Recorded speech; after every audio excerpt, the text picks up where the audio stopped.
Good morning guys, ayan day 3 tayo ngayon. Baka dumating na yung materialis na pangkon dito. Lagay na graba.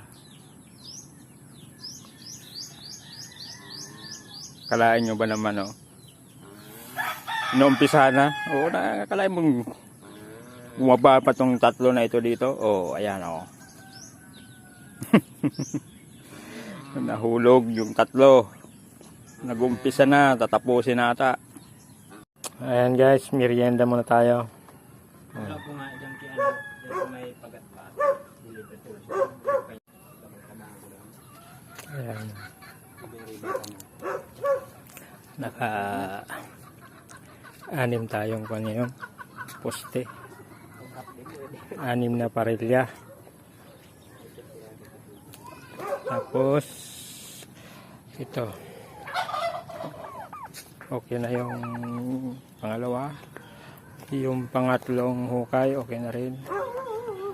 1.5 meters ang lalim. Ayan. Thank you for watching. Let's go!